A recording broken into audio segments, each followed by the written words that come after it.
Oh, Ray, it's a great day for a drive into southern New Hampshire. I mean, the weather's good, traffic's pretty light. Yeah, but where are we going? Exactly. Huh? No, I asked where are we going? And I said you're correct. What? Well, I've never been to what? I've never even heard of it. Where? Right. What? There you go again. You want to get us lost? Where are we going, Jeff? You are correct, Ray. We're going to where? Now you're making sense. I don't even know what I'm talking about. We're going to Weare, New Hampshire, in search of a witch.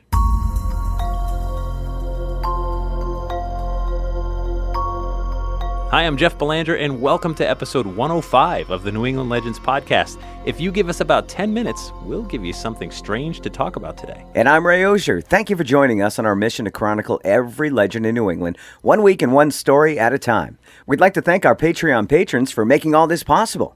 Now, if you go to patreon.com/New England Legends, for as little as $3 per month, you'll get early access to new episodes, plus bonus episodes that no one else gets to hear. And please, oh please, if you enjoy our show, consider telling a friend or two about us. Post a review or tell others on your social media. We believe that sharing these stories not only connects us with our past, but with each other. Every legend sticks around for a reason. We just tell the stories and then watch what happens from there. All right, Jeff. So we're going to where? Right. To meet who? Not who, which. What? There you go again with what. There's no what. So we're in where? Looking for a witch. Now you get it. I'm not sure I do. Well, fortunately, I found this book called The History of Weare, New Hampshire, 1735 to 1888 by William Little. Well, Weare's a small town. I can't imagine this is a big book. Well, Bill Little must have been thorough because this mighty tome is almost 1,200 pages long. Wow. And inside he devotes some space to 3 witches who have haunted Weare? All right, so there's a witch in Weare. Exactly. All right, for the sake of my sanity, I think it's time we break out of this Abbott and Costello routine and head back to 1764 to the very earliest days of this town. It's 1764, and this region just southwest of Concord, New Hampshire, has been under a few disputes in recent years. Basically, 2 different groups claim the rights to settle here. But in 1764, New Hampshire Governor Benning Wentworth incorporates the town of Weare, and that's spelled Weare. Right. The governor isn't being cheeky by naming the town Weare, and we're guessing maybe he can't foresee the endless Weare jokes that'll arise from this name, but it turns out Weare is an Old English term that translates to an enclosed place on a river. The Piscataqag River runs right through town. So do various brooks and streams, so the name is really more descriptive than clever. And once the town is incorporated, it doesn't take long for small-town gossip to turn into accusations of something a little darker, more sinister. Witches, it would seem, are running amok in Weare. At the time of the settlement of this country, the belief in witches was universal. William Little reported. It was supposed that Satan was in rebellion against God and in warfare against the church, that he exorcised his malevolent influence through the agency of human beings, who, by formal compact, had agreed to become his subjects and to serve him. Such persons bore upon their bodies a witch mark affixed by Satan, which was known by the point where it was made, becoming callous and dead. In compensation for this service, supernatural powers to afflict others and do all manner of mischief were transferred to them. Satan furnished his witch with a bridle, which, put upon anything animate or inanimate, made a steed of it that could fly swift as a sunbeam through the air from place to place.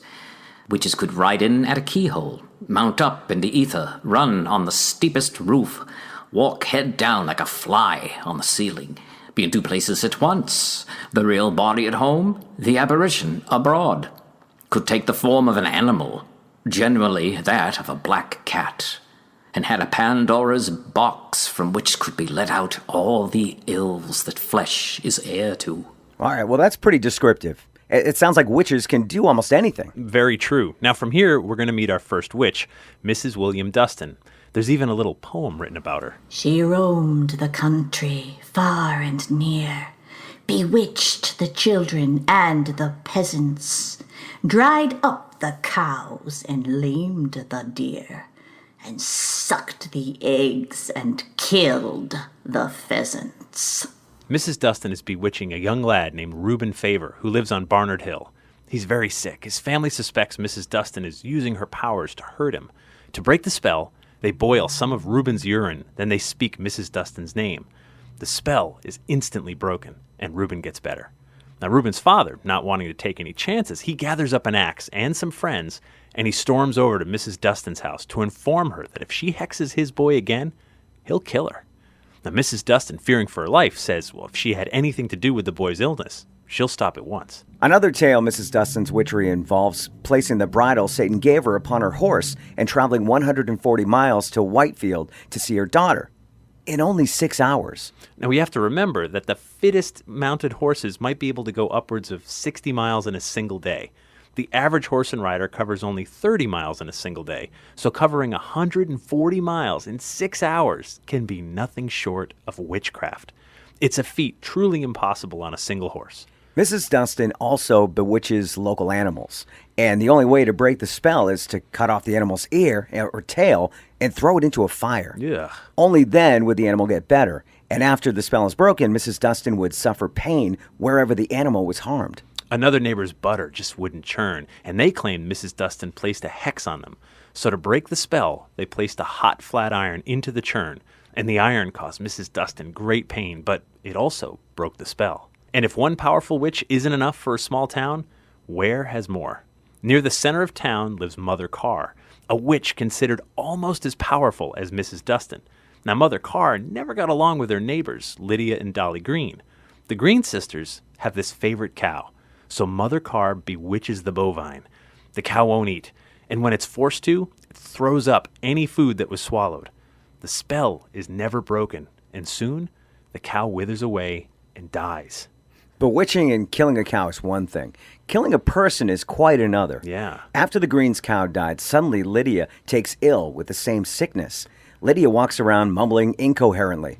She isn't eating. Everyone turns a suspicious eye to Mother Carr.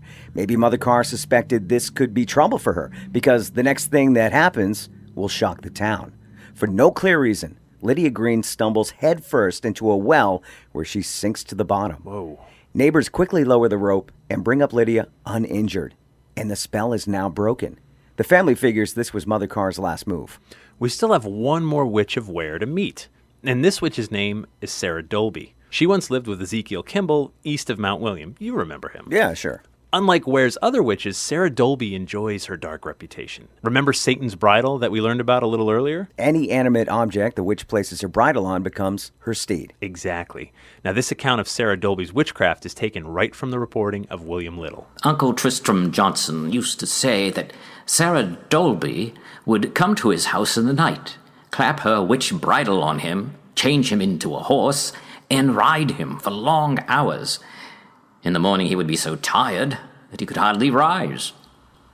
All right, Jeff, this is a family show, right? Hey, let's not shoot the messenger, William Little, right? But moving on with the story, Tristram Johnson would soon get his revenge.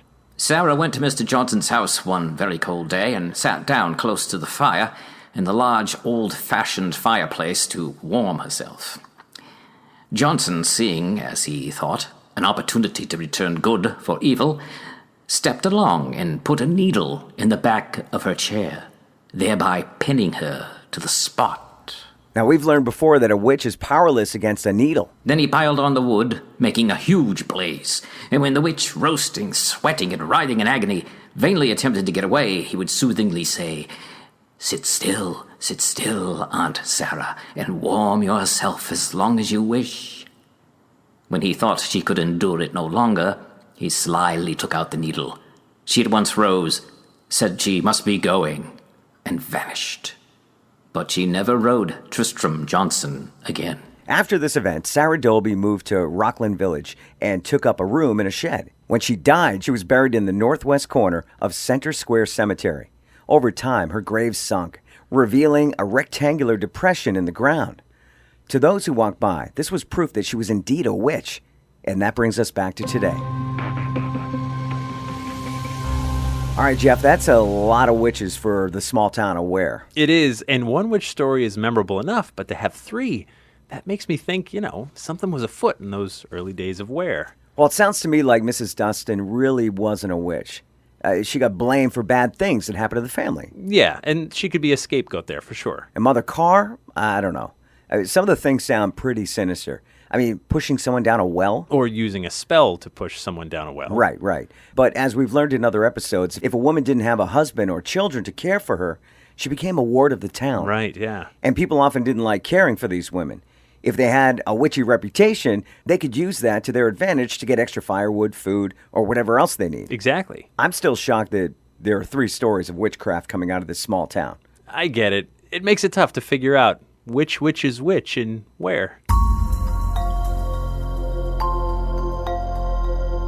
So we'd like to thank Bud Abbott and Lou Costello for their help in writing this episode. Man, I used to love watching that as a kid, Saturday mornings. I'm with you. Hey, listen, if we inspire you legendary listeners just a little bit, consider sharing our podcast with a friend or two.